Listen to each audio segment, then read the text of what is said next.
Welcome, Tailgate Legends, to another edition of Victory Tuesday. Packers got a win against them boys. Fuck them boys.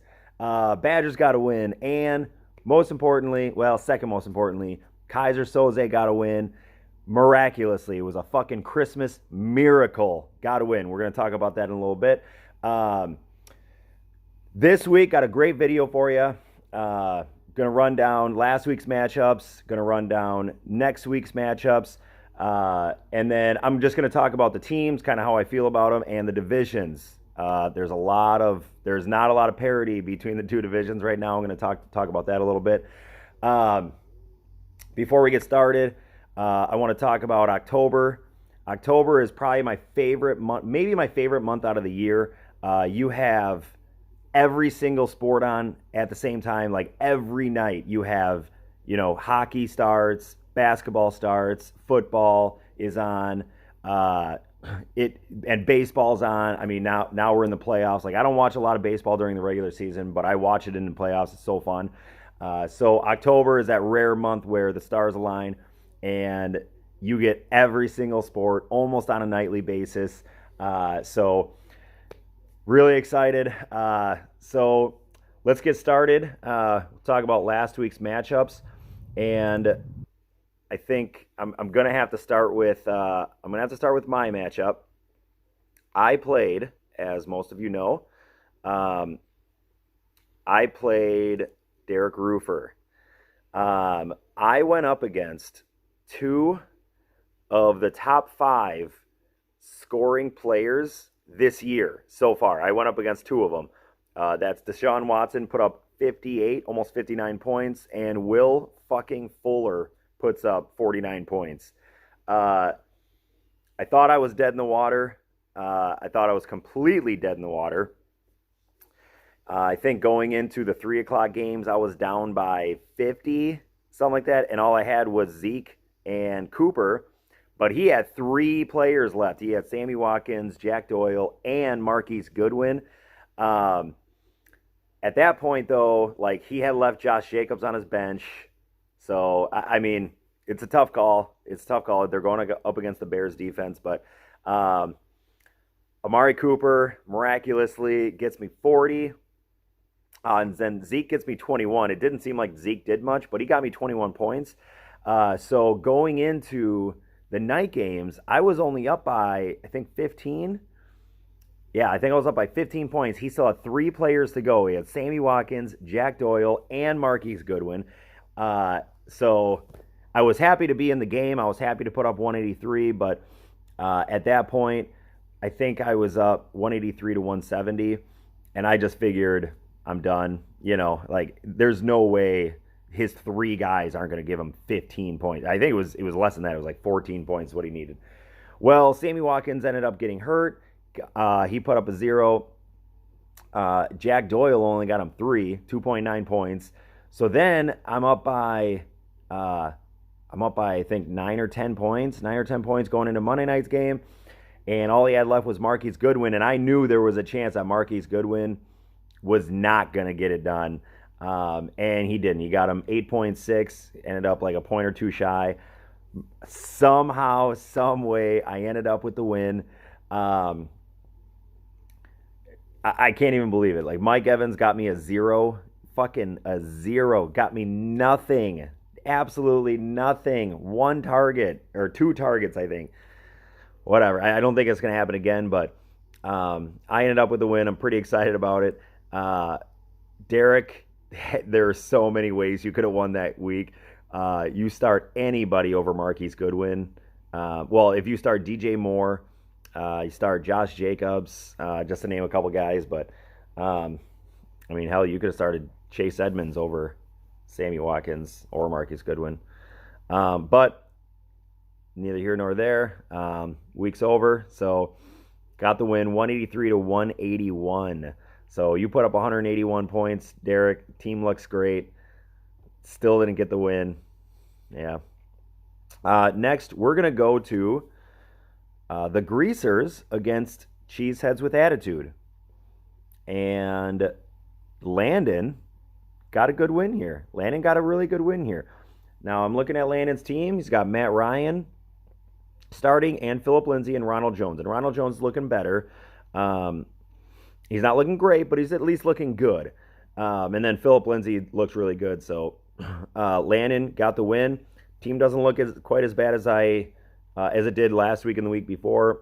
You put up 127, and 127 that'll get you a win. Probably half the time ish.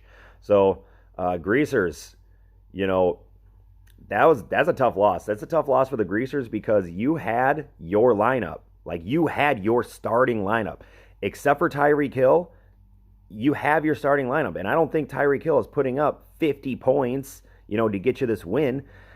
So you started Wentz, Le'Veon Bell, James Conner, Devontae Freeman, DeAndre Hopkins, Robert Woods, Greg Olsen, the Browns defense, and Jason Myers. That's your starting lineup, and you only put up 83 points. That doesn't look too good for you guys, but I think you're still 2-3, second in the division because our division's not looking too great. But we'll see how it goes. Next, we're going to go to Burns against Mr. Fist. Burns, he put up 129, pretty good showing. Gar only put up 102. Baker Mayfield, if you get -2 points, from your quarterback, you're going to lose every time. I mean, 99% of the time, you get -2 out of your quarterback, you are probably going to lose. You only got 5 out of Odell, 3 out of Geronimo Allison, 4 out of Darren Waller, and -2. So you put up 100. You still put up 102 points because DJ Chark gave you 36. Leonard Fournette got you 29. You start Gardner Minshew, that's 29 extra points, and you get the win. But I'm starting Baker too in that situation. Maybe not moving forward, but yeah, you just can't do that. So Burns gets the win.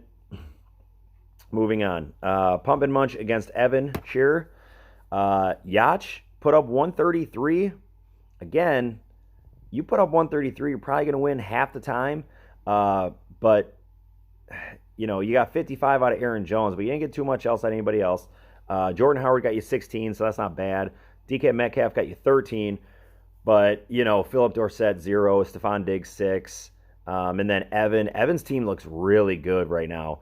Evan looks like the kind of guy, he looks like that team that could kind of come out of nowhere. If you see Evan in the playoffs, I don't want to see Winston, Cook, David Montgomery doesn't really scare me right now, but Tyler Boyd could have a good big week. Chris Godwin is a monster right now, and then he's got Kelsey and Kittle. Again, I've said it in every single fucking video. I don't know why you're starting 2 tight ends, but you're starting them, and you put up 170. So your receivers look really good. Delvin Cook looks really good. So anything could happen there. Next, we have Hot Chub Time Machine against Fat Bottom Girlies. Boggs against Lemke. Lemke got high points this week, put up 187. So we had 3 teams that put up scores in the 180s. Me, Derek, and Lemke. Lemke, Christian McCaffrey looks like he looks like a baller right now. I'd face you this week, Lemke, and I'm not excited to see Christian McCaffrey this week, but we'll see how it goes. Boggs put up 122, not a terrible showing. Michael Thomas got you, with 30 points, but Golden Tate got you a 1, Gordon got you 7. Between Brown and Gurley, you got 30, and then Mason Rudolph got hurt. That's another quarterback that got hurt on your watch. You seriously need to stop picking up quarterbacks because one of them is going to die simply because you picked them up. So, yeah, the blood is on your hands, Boggs, all right? Lemke's team looks really, really good. And then Boggs, so-so. Next, we have Shit the Bed Fred Prusky against Weiler. Weiler only put up 117. That's not that good. I would say, 3 or 4, you're probably going to win maybe 3 weeks if you put up 117, 3 out of 10. But lucky for you, you were going up against Prusky, who had an even worse week at 101. Prusky, I feel bad. You bought Aaron Rodgers. I think he's the highest paid quarterback in the league. And he just doesn't look, like I said in my video last week, he doesn't look like the same player. And he's not that same player. He's not the guy that's going to carry the offense and make these crazy throws and throw for 4 touchdowns in a game. Their red zone passing offense looks terrible, which is why Aaron Jones had 4 touchdowns, because they can't throw the ball into the end zone. It looks like shit. Carlos Hyde got you 18. Derrick Henry got you 17. Juju got you 14. Cortland Sutton got you 19. Aaron Rodgers putting up 9 points, that's going to kill you. Even if he gets you 30, which is what you're paying him to do, you're going to get the win. But he didn't. So, and then Weiler, 117. I'm not super worried about that. You got a really good team. You got Patrick Mahomes. My bet would be Patrick Mahomes comes out next week and puts up a 50 burger in our league. So we'll see, though. So that's it for this week's matchups. Now, I'm gonna run through the teams here. I'm gonna run through the teams. Now, I said it last week, maybe the week before, that I think the other division is better than our division now. So this past week, started a 2-week time where we're playing outside of the division. So, and we do that 3 times. So the way I have the schedule set up is we play every team within the division twice, and then 3 teams outside of our division once. So we only play 3 teams. When I randomized it, I ended up getting Weiler, Lemke, and Roofer. So that sucks, but took care of Roofer. And now this week I have Lemke. But something really interesting. Right now, Landon is dead last. He's 1-4 in their division, in the Lannister division. He has put up 565 points, and I am a big, all you can do is put up points. When you're looking at the power rankings, I'm almost always looking at points for. How many points are you scoring? That's the only thing that you can control. Points against has a really big factor when it comes to your record, but when it comes to just how good you are, points for, that's the biggest indicator by far. So Landon has 565 points for. 565. He has more points. Well, actually, let's go to average points for. 113. Make this easier. 113 points a game. That's what he's averaging. The Greasers, who are second in our division at 2-3, their average points for is 111. So Landon's team is better than them. Fat Bottom Girlies, Boggs. Now you've had some injuries, but haven't we all? Your average points for is 108. So Landon's team is better than your team. Pumpin' Munch, your average points for is 107. So Landon's team is better than your team. Shit the Bed Fred, Prusky, your average points for is also 113. So your team is exactly as good as Landon's. And Mr. Fistgar, your average points for is 114. So you are the only other team besides me. My average points for is 168. Gar, you are the only other person in our division that is averaging more points than the shittiest team in the other division. I'm going to go a step further here. The second worst team, Burns, who is 2-3, he is averaging 126 points a game. 126. The second worst in their division.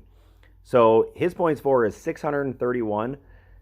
The next closest to him from our division is still like 75 points away from Burns, who is the second worst team. So there is, I don't know if I've ever seen one division that good and one division that bad. Our division is really that bad. And I did not see that coming at all. I thought the Greasers had the second best team um, going into the year. And it looks like they have, I mean, the fourth worst team in the league. I mean, they're second in the division, but that's because their points against is 532. Uh, so the next closest team to them for points against is uh, is Prusky. So the Greasers have the least amount of points against, and Prusky has the second least points against. And so 530, so that's 79, 77 points. So the second most points against is still 77 points ahead of Greasers. So basically, nobody is scoring any points against the Greasers. The Greasers are still only 2-3, but they're second in the division because the division's so fucking bad. So bad. So this past week, every single team from the Lannister division beat the Stark division, except for me and Roofer had a very real chance to beat me. If he starts basically any other player over Marquise Goodwin or Sammy Watkins, I'm going to lose. So we got some work to do in our division. You know, it's the parity is crazy because there is none. I mean, it's the Lannister division is way up here. Our division is way down here. Their division is really good, really, really good. And our division is really, really bad. And we have another interdivision week this week. I got Lemke. I could very well lose to him. Like everybody from the other division, they might sweep us this week. They really might. So with that being said, let's go into my picks for next week. Week 6. Let me make it here. Week 6. This is a big week for the other division. Our division, everything's still really close. Gar's 1-4, but Greasers is 2-3. So there's only a 1-game difference between second place and sixth place in our division. So we got a long way to go. The other division, there's a little bit more parity. So, especially if you want the first round bye. I know Weiler and Lemke, you're really close. But all right, so let's get started. We're going to start with Gar, Mr. Fist against Ricky 2000. I am going to take Ricky 2000 here. I think he's probably going to get a better lineup in this week than he did last week. Yeah, I'm going to take Ricky 2000. Yeah. Yep, I'm doing it. All right. Next up, we have... actually, let me go to schedule here.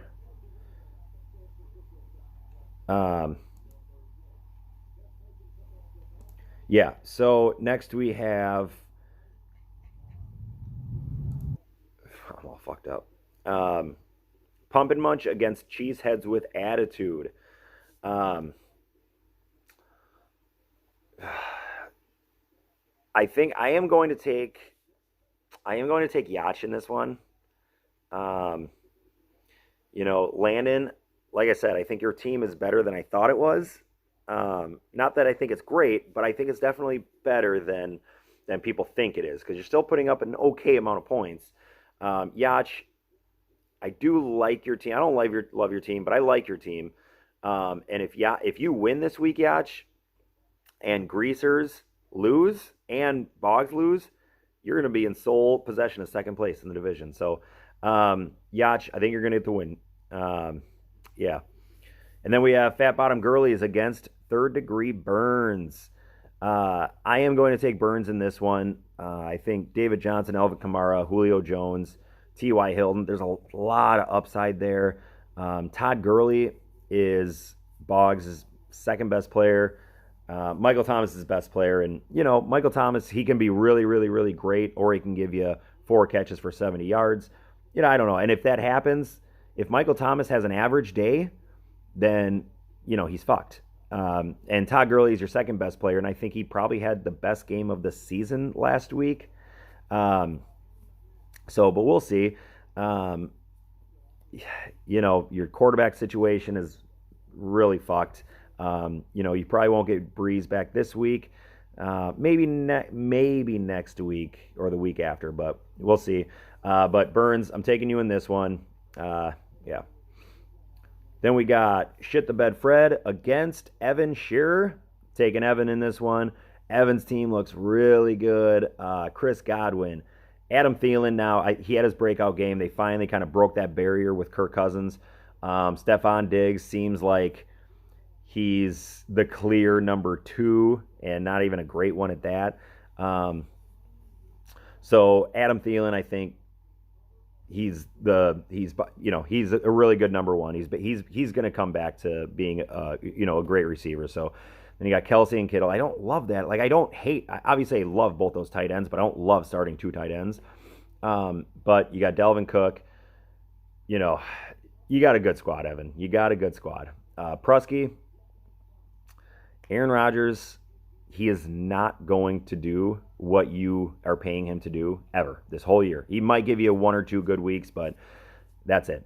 Derrick Henry, he's a middle-of-the-road running back. Probably above average. He's good, but he's not, get you 30 to 40 points good. And then Carlos Hyde, his ceiling is probably 15 to 20 points, but he's probably more like a 5 to 15 point person. Cortland Sutton can be really good. Juju can be really good. Scanlon can be really good. But all 3 of those guys aren't in the offenses that can get you 20 to 30 to 40 points, And then Evan Ingram might not even play this week. So, Evan, I'm taking you, bud. And then we got Greasers against Weiler. I'm taking Weiler in this one. Team is clearly better than Greasers. Greasers with your optimal lineup. Now, you're going to get Matt Breida this week, and you're going to get Tyreek Hills, and I think that'll help. I don't know. You only put up 130 one time. In Weiler's team, Mahomes is going to go nuts this week, I think. Keenan Allen only got to 4 points or some shit like that last week. And Kenny Golladay, he's coming back. He had a bye week last week. So Weiler, I think he got far and away a better team than the Greasers. So I am taking you. And last but not least, we have the game of the week. 2 teams are 5-0. 1 person is going to stay undefeated. 1 person's going to get their first loss. Hot Chub Time Machine versus Kaiser Soze, myself. Both lineups are stacked. You have firepower all over the board here. Russell Wilson against Dak Prescott. Ezekiel Elliott against Christian McCaffrey. I might go Kerryon Johnson against Nick Chubb. Then we got Amari Cooper against Devontae Adams. Mike Evans against Brandon Cooks. Cooper Kupp against Tyler Lockett. Mark Andrews, Austin Hooper. Justin Tucker, Harrison Butker. Patriots defense, Seattle's defense.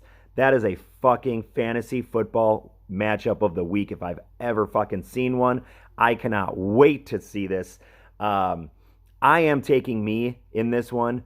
I think it's going to be a really high-scoring game. If I had to bet money, I would say both teams are going to put up over 150 points, which is a lot. I think you're going to see a lot of fireworks in this one, and in the end, it's probably going to be within 10 points. I think we'll be within 10 points of each other. Both teams will be over 150. It's going to be a great fucking week. I cannot wait.